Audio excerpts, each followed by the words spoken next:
சரிங்க. இப்ப அதெல்லாம் பார்ப்போம். முடிஞ்சு போச்சு. ஒரு பெண் தன்னை எந்த அளவுக்கு தொலைச்சிட்டு, தன்னுடைய கனவுகளை தொலைச்சிட்டு, தன்னுடைய அடையாளத்தை தொலைச்சிட்டு, தன்னுடைய உணர்வுகளை தொலைச்சிட்டு, தன்னுடைய எப்படி சொல்றது? தேவைகள், ஆசைகள், விருப்பங்கள் அத்தனையும் தொலைச்சிட்டு, மத்தவங்களுக்காகவே அட்ஜஸ்ட் பண்ணி, அடாப்ட் பண்ணி வாழ்ந்துட்டு இருக்கா அப்படிங்கிறத பார்த்தோம். இப்ப அதுக்கு அடுத்த நிலைக்கு வருவோம். இப்ப நெக்ஸ்ட் ஸ்டேஜ் என்ன அப்படின்னா, இதுக்கு மேல என்னால வாழவே முடியல. டாலரேட் பண்ணிக்க முடியல. அப்படிங்கிறதா நம்ம இன்னர் ஒர்க்லயே செல்ஃப் பிட்ரயல் லைஃப் பார்த்தோம். அவுட் ஆஃப் செல்ஃப் பிட்ரயல் லைஃப் பார்த்தோம். இப்ப நம்ம அவுட் ஆஃப் செல்ஃப் பிட்ரயல் லைஃப் வெளிய வந்துட்டோம். அப்படின்னே வச்சுப்போம். வெளிய வந்ததுக்கு அப்புறம் என்ன செய்வோம்? அப்போ இதெல்லாம் எனக்கு வாழ புடிக்கல. இதெல்லாம் நான் இல்லை அப்படின்னா, நான் யாருன்னு தேடுற படலம். ஓகேயா? இப்போ வரைக்கும் நம்ம என்ன தெரிஞ்சுட்டோம்னா, this is not who I am அப்படின்னு தெரிஞ்சுக்கிட்டோம். இப்போ ஹூ ஐ ஆம் அப்படின்னு நான் யார் அப்படின்னு தெரிஞ்சுக்கிற ஒரு படலம். ஓகேயா? இந்த நான் யாருன்னு தெரிஞ்சுக்கும் போதே என்னத்தையும் சேர்த்து தெரிஞ்சுக்கிறோம்.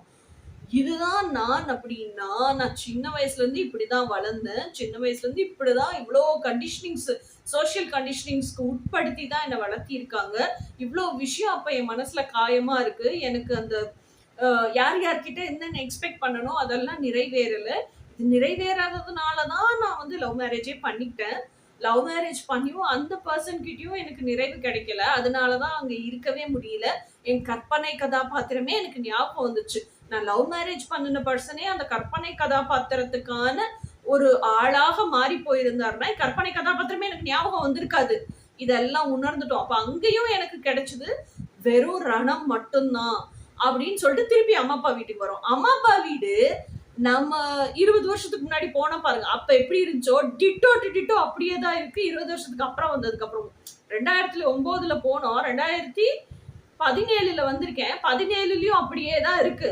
எந்த அளவுலயும் துல்லிதமான மாற்றம் கூட இல்ல. அப்ப ஏற்கனவே ரணப்பட்ட இடத்துல திருப்பி வந்து அங்கேயே தான் இருக்கிறோம்.